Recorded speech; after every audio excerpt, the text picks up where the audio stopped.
Hello and welcome. Moving straight on because it's very hot. Dear Phra Dan, can you please give a Dharma talk on pride as a kilesa and how to remove / manage it?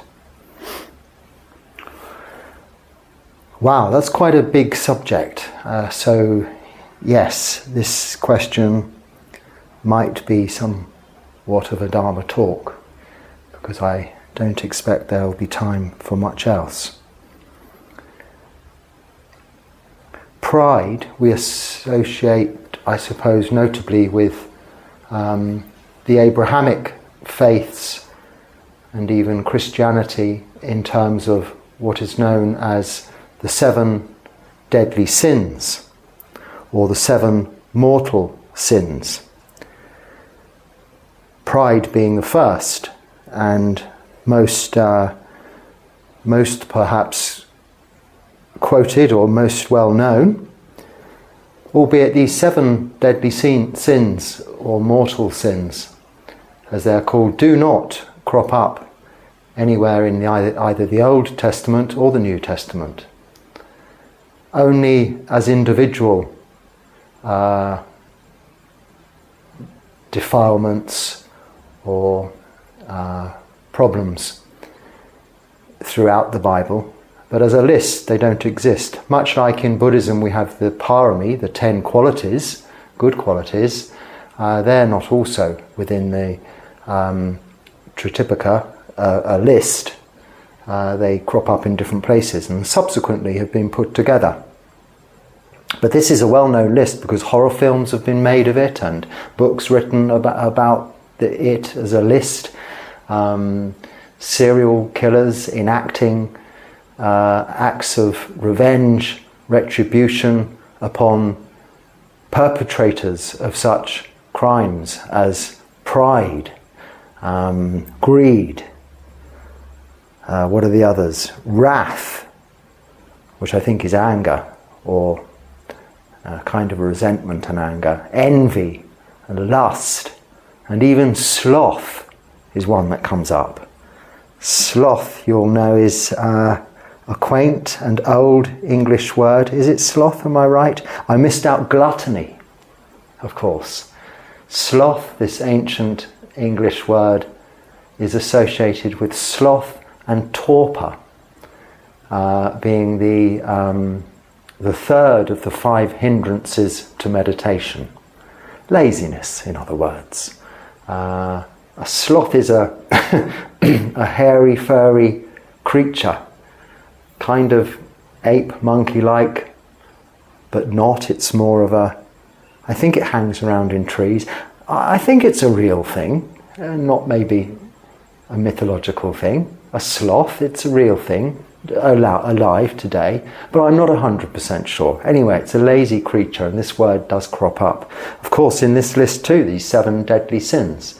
I'm talking about this because pride as a word, and we must remember when we're talking about or using words by way of description, that is what they are, just words, conventions, our way of describing things.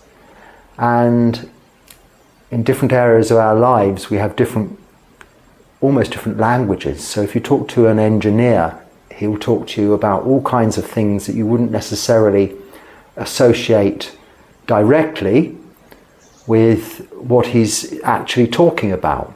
So they'll talk about male and female, nipples and things like this, that if you were a biologist you'd consider them in a very different way to that as if you were an engineer, just for example. But the word pride, in my mind, is quite an ugly word. Or I should say, no, I will say an ugly word. It's not beautiful. I don't think there is anything beautiful in pride, when you picture pride. This is very possibly why it's the first of these 7 deadly or mortal sins. Now, you're asking me this question, and let me just go back to where we began with the question about it in relation to the kilesas. Now, the kilesas are our defilements, our root defilements. And they are really what fuel the 5 hindrances to meditation of sensual desire, ill will, sloth and torpor, restlessness and worry, and doubt. The underlying cause of those things is desire, either to have something that we haven't got or not to have something we've got. Being the root defilements of greed and hatred and delusion. Greed, hatred, delusion. Delusion is not understanding, is ignorance, and largely responsible for a lot of our greed, our sensual desire. Also largely responsible for a lot of our ill will or hatred. And you'll see commonly these are cropping up in those 7 deadly sins as well. In terms of greed, gluttony. In terms of hatred, I suppose wrath was one of them. I need to remind myself of the 7 things again, in case I've got it wrong. Yes, wrath. And the other of these 7 deadly sins, greed, envy, lust, gluttony, probably are derived more from greed itself, as in the root defilements, sensual desire. Whereas envy and pride, to some extent, I think, come more from the hatred side, the not wanting side. So let's take pride individually on its own. If we try to apply it to Buddhist, or let's say Theravada Buddhism, because in Mahayana Buddhism, in Vajrayana and in Tibetan Buddhism, they do have lists which include pride solely on its own. I come from a background of Theravada, the school of the elders, this means. This is really based on the Buddha's teachings coming from the Sutta Pitaka, the original word of the Buddha, the discourses of the Buddha, as they have been handed down directly. If you go into the other aspects of the Tripitaka, there is the Abhidharma, which also goes into some detail with regards to pride, I think, as an individual, not only concept, but as an individual defilement or problem that people have. Now, from my point of view, though, keeping it simple, we can compare it most directly to conceit. Now, conceit is one of the final fetters that we have to eradicate before we become free from suffering in this lifetime. When I say fetters, one of the ties to attachment, rebirth. Conceit, in the sense of its meaning, however, has 2 sides to it. We can have the conceit, that is, we believe ourselves to be better than others, but also and equally we can have the conceit that we believe ourselves to be less than or not as good as others. So it has a kind of positive and negative dimension to it. However, both are negative because they are, by their very nature, drawing comparison from yourself to others, which is reinforcing the idea of the personality, the ego, the person, the opinion you have of yourself, which is something we are also, as one of the fetters, one of the first fetters we need to eradicate, ego trying to remove, trying to cut, relinquish, get rid of. So pride, although it isn't mentioned as a word in itself, crops up in various areas, as you can see. Essentially, it is part of these core defilements, the root defilements of greed, hatred and delusion. But because of the nature of our understanding of the word pride, it's hard to associate it directly. Whereas lust, we can certainly directly associate with maybe greed in terms of sensual desire, or gluttony we can certainly associate with greed. Wrath we can certainly associate with hatred. Envy also to some extent hatred, but also delusion, for instance, ignorance. Pride, a little less difficult, a little more difficult to identify as to what it really is. But if we look at it in terms of its comparison to conceit, then we can see that really the word mana, which is conceit, the Pali word for mana, is the closest we can get to in the Pali canon to the explanation, the definition, the meaning behind this bad quality we may have of pride. Now, pride is not always seen as that bad a thing. You'd say to your child, I'm very proud of you. Or your parents might say to you, oh, we're very proud of you for having passed your exams, or someone, your wife, might be proud of you for having got promotion. And we use this term in that respect as a positive use of the word. This is in conventional language. But in terms of the pride as it's referred to in that list, this list, I don't know where this list does come from, but I just know it doesn't come directly from the Bible, but this 7 deadly sins. And the reason I bring that up is because this is where we hear of it most mentioned in modern day society and literature, when you associate pride rather than with the positive aspects that normally get associated with pride. If you try to look at it or see it negatively, it's often in association with these other things: greed, wrath, sloth, gluttony, and so on. So, what was I going to say? So conceit.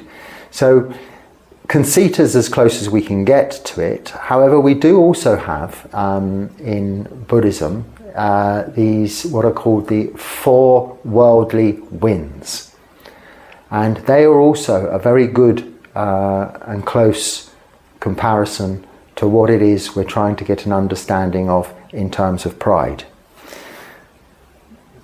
Because after all, what you're asking me is, and let me get back to this question because I want to try not to go too much off the track. Can you please give a Dharma talk on pride? So that's it, I'm talking about pride as a kilesa, okay, and how to remove / manage it. So yes, this is where we need to identify it as a kilesa. This is what you're asking me to do, identify it as a kilesa, because it is a case of eradicating the kilesas, greed, hatred, delusion. That is the way we attain to freedom from suffering in this lifetime. So although I have said it errs on the side of pride, errs on the side of greed, to some extent we want to be proud. We want to be proud of our other people, of our children, or of our partners, or even our colleagues. We want to be proud of ourselves. So it can come as a sensual desire. It can come as a desire to have. But it's also very much on the side of delusion. Pride, I believe, is ugly because it is all three. It is greed, it is hatred, and it is delusion. It's greed because we have this natural desire and want, craving, to be proud, to succeed. It's hatred because it's by way of its nature comparison to being better than others. which is the same as wishing that people are not as good as you. And it is delusion, it is confusion, it is ignorance, because it is so empty, so pointless, so worthless, and so unnecessary. I'll explain that in a minute. But back to the four worldly winds. In Buddhism, we have these four worldly winds. Praise and blame. So it's four qualities, including their opposites. So it's 8 words, if you like. So praise and blame. I'll do it like this, otherwise I lose count. Praise and blame. So I'm going to look at this because I'm getting a bit mixed up here. I'm not getting mixed up, but I'm trying to stay on track. Praise and blame, success and failure, pleasure and pain, gain and loss. Now if we look at praise and blame, people say, "Oh, he did so well," and pat you on the back. You might feel proud. Or they may blame you and say, "Oh, he did a terrible job of that and it all went horribly wrong." Then you would not feel proud. If you are successful, you might feel proud. But if you fail, you will not feel proud. If you experience pleasure, then it's not necessarily something that will lead to a feeling of pride, as will the opposite if you have pain similarly. So it's not quite so closely related. But gain and loss, if you gain a lot through your life, then you will feel possibly proud. But if you lose, then not. But why is it delusion? Because if you are famous, if you have fame or praise, let's say, then you are ignorant to the fact that that can be lost. It can soon go wrong and you will have blame. If you have success, if you're ignorant to the fact that this can turn around and you can have failure, and you just dwell on the pride of success, then you're exhibiting delusion, ignorance. And similarly with gain and loss. If you put all of your faith in your gain and lose sight of loss, then this is how one feels proud. It's, "I've done so well." But what it is forgetting, where it is delusion, is that everything is impermanent, unsatisfactory, and out of our control. The 3 characteristics of existence, of anicca, dukkha, anatta. So, if you are proud because you have, for instance, passed your exams, got your degree, "I'm so proud. I'm such a success." You are losing sight of the fact that this isn't how you become free from suffering. This is maybe a means to an end, but to what? To get a job, maybe, to get a promotion, maybe, or to qualify, to go on to another further education, pass more exams, and become more proud. But what happens at the end of it? We're all subject to aging, sickness, and death. Where does this qualification get you at the end? Nowhere. We don't take this intellectual property, knowledge we have gained with us. What we can, maybe, have as the cause and conditions for a good future rebirth is that of the qualities we have developed in our lives. Those 10 parami of generosity, of truthfulness, of faithfulness, of effort and energy in the practice, of meditation, of equanimity, of patience, of being able to relinquish and give up things. These are true qualities that we can develop that create good causes and conditions for not only potentially future rebirth, but our conditions within this life itself. I remember having to pass certain exams in the industry I was in, and actually I didn't feel proud when I passed the exams. I in effect felt resentful I'd had to waste my time taking exams. It was a legislative requirement, as is often the case in countries, if you're in any professional capacity working, that you have ongoing professional development and are continually having to take exams and pass them. And you'd rather just be doing the job than sitting in the classroom learning and passing exams. But anyway, I had to do this as someone who was running businesses and working for myself. I still had to go to school, learn from textbooks, the theory behind what I was doing daily anyway.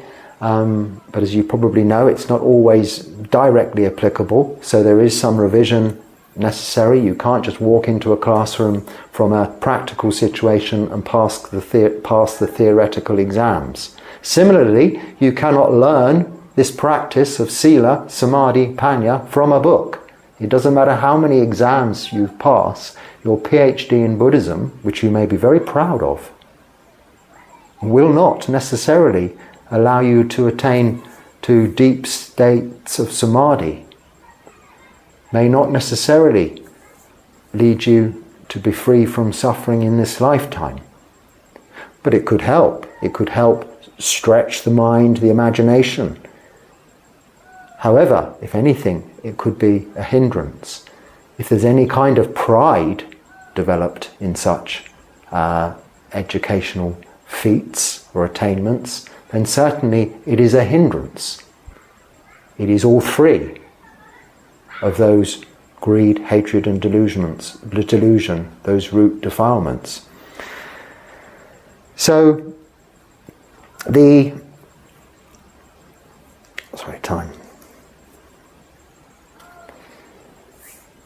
essence behind pride is very much one of self.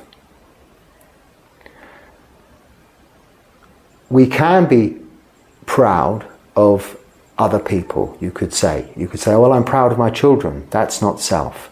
Well, actually it is. You're proud of your children because they are your children. So ask yourself, if your children fail all their exams and your best friend's children pass all of their exams, are you as proud of your best friend's children as you would have been of yours? Very possibly not, because the pride is relating solely to self. This is why it's the first of those 7 deadly sins. This is why it's unattractive. This is why it's ugly. Now, your question was, how do we see that as a kilesa? It's kind of all of the kilesas wrapped up in one evil product. Evil's the wrong word. In one ugly product, unattractive thing. Now, how do we get rid of it? Through the eradication of delusion, through the eradication of ignorance. When you really fully understand anicca, impermanence, you know that whatever it is you achieve in this lifetime is very temporary. At very best, it's for your lifetime. Now, okay, you could build huge charitable organizations. You could have a catalogue of best-selling novels. You could build buildings that last for thousands of years. You could invent things that are useful.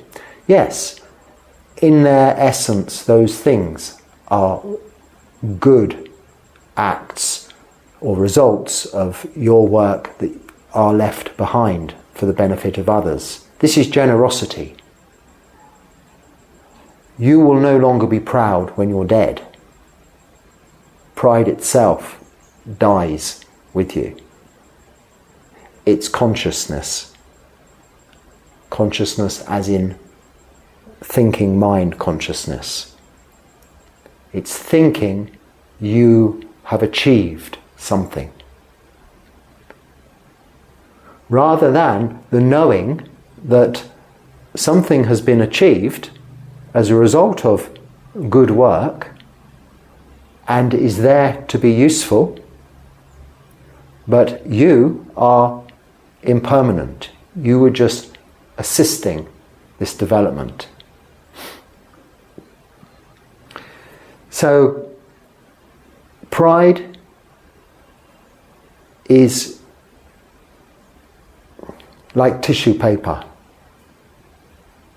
Because of the impermanence of anicca, this understanding of impermanence, whatever it is you achieve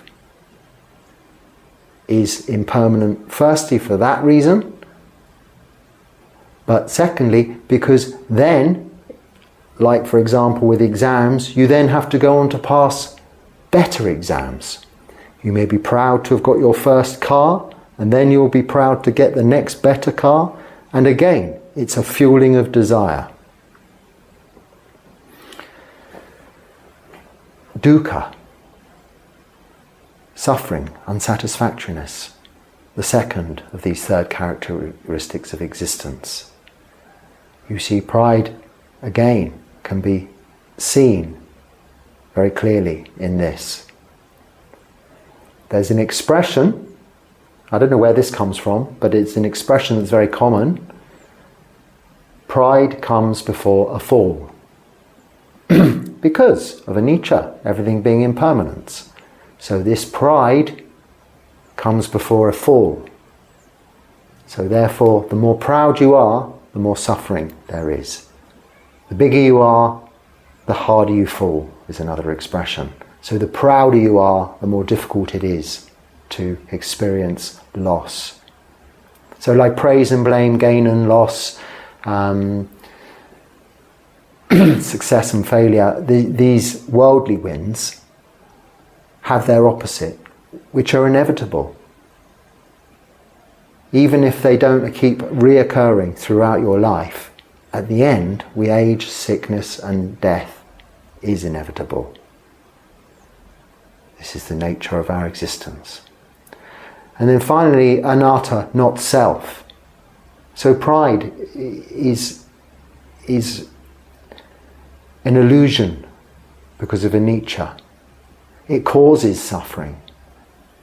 And the very understanding that we are only the result of causes and conditions that we put in place, as opposed to being this everlasting soul, this everlasting personality,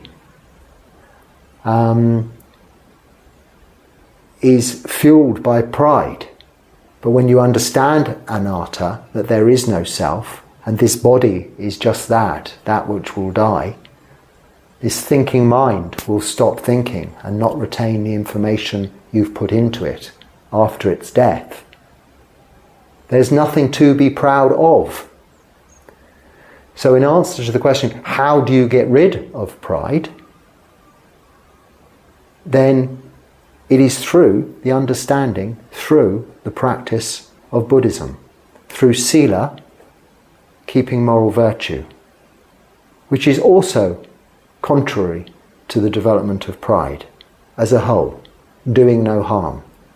Because you can only develop with sila mudita. So you can still be proud of your children, but it is mudita, which is empathetic joy, not pride. It is joy for their success. It is mutual happiness for others' happiness. This is mudita. This is very different to pride. Even conceit is better than pride, because at least conceit can be, I am not as good as this person, as well as I am better than this person. I'm not as good as another, I'm better than another, because conceit works both ways. Whereas pride is, oh, I am so good. It is very much a false impression, an illusion. It is a lie, and it's only to yourself. Because you cannot be proud, you can be proud of others in respect of your input to their success. But you're only applying this condition to yourself, and it is a lie.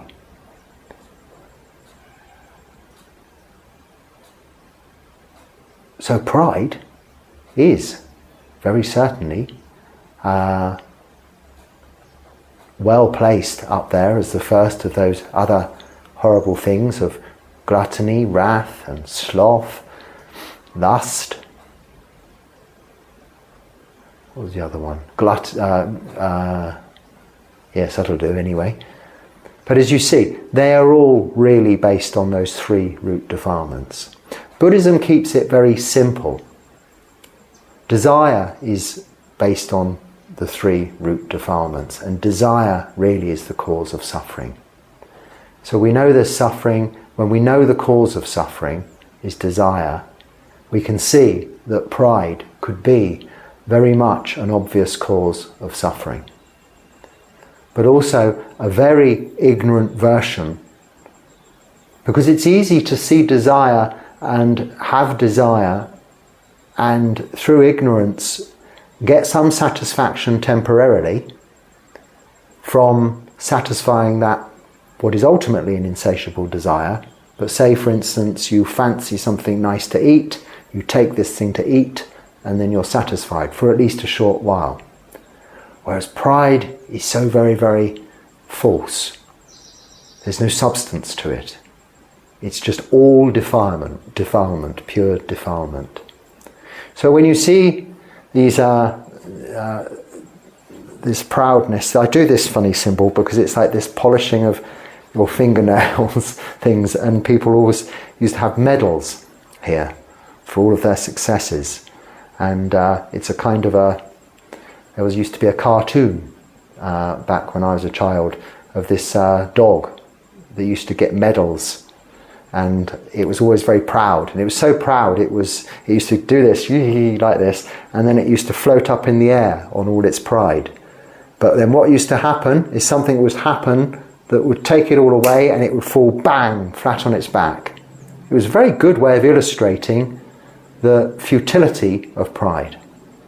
So in answer to the question, how do we get rid of pride? How do we do just that? Seeing it for what it is, as not anything at all, other than a very fickle, very useless, and to yourself, a harmful emotion. I mean, the only thing it's got going for it is it doesn't really harm others so much as it's harming yourself. Pride is lying to yourself. So when you feel you may be proud of something, you don't have to suddenly, that's terrible, I'm proud of something. Actually, just look at what the feeling is. It's perhaps that you're just pleased for the success you've had. But as long as you know you can equally be unsuccessful in something, as you can be successful in something, then that's okay. As long as when you are experiencing praise, you know that you will also experience blame, then that's okay. When you are successful, you know you can also be unsuccessful. And when you have gain, you know you can also have loss. With this equanimity of knowing that there are two sides to everything, there are 8 parts to these 4 worldly winds, then you will have no pride. And that's how you get rid of pride. And that's how you see pride, as just something quite amusing, like the cartoon dog. Now you'll see people puffed up and proud in the media maybe, and on the television. I don't have a lot of experience of media and television, so these days, so maybe it's changed. But certainly, and I think a lot of people in modern day culture, perhaps, certainly in the West, are in a way quite modest. Now I don't know whether modesty is the opposite of pride. Hiding one's light under a bushel is an expression. So you're very successful, but you go, well, no, not really. But there's modesty and there's true modesty, or there's modesty that's kind of hiding pride. I think you know what I mean, you know what I'm saying. The beauty of Buddhism is it's all very simple. There's no grey areas, it's black and white. We're born, we age, we get sick, we die. Even the aging bit's down to good fortune. We could just be born and die, or born and get sick and die. Or we may be born and age and then not get sick and die. But ultimately we're born to die. Black and white. Now you may want to feel proud about what you've done in the interim period between birth and death, but that is just a bubble. It's just a word. It's just tissue paper. It's not worth anything. It's more important to recognize the qualities that you have done and how your successes have come to be. So if you have created a huge charitable organization, if you have built a building that's going to help people, or invented something that helps people in the future, then if you look at how that arose, how you achieved that, you will see it was through effort, through hard work, through your determination and energy. And it's through generosity, not selfishness. You've done it through generosity to help others. And by that you see that the qualities that you've developed or already had to produce those good results are way more important than what is not really there, a feeling you might call pride. So I think that probably, hopefully, explains it, or maybe even makes it more confusing. I hope not. So I must say I had that in the back of my mind to talk about for a little while, and it is a difficult subject because it doesn't really just come up in the Buddha's teachings. Well, in Theravada Buddhism, it doesn't come up in the Buddha's teachings, except in terms of the fetters, in the stages of enlightenment, when we are really looking at conceit or mana. And conceit isn't directly comparable to pride, because conceit is more tangible, whereas pride is a little bit harder to get to grips with. It's like trying to grab a bar of soap, really, to try and get to grips with it and explain it. But when you see it as how impermanent it is in that very nature, how slippery pride is, and how easily it can be lost, then it will not arise anymore. When you see it in others, you will see how ugly it is, how unattractive it is. It's like a form of desirous lust, and it isn't good. So this way we can see that it isn't something we have to actively try and get rid of as a kilesa, but certainly by being aware of our kilesas, naturally, the root defilements of greed, hatred and delusion, being aware of those, being aware of the characteristics of existence, anicca, dukkha, anatta, then pride will not arise. It cannot arise. If you understand impermanence, if you understand unsatisfactoriness, and all things are out of our control, you cannot have pride arise. So I shall leave it at that. I hope there's something useful in there. If there is, please use it and share it. But if not, don't let it trouble your mind. Just forget about it. Thank you for watching.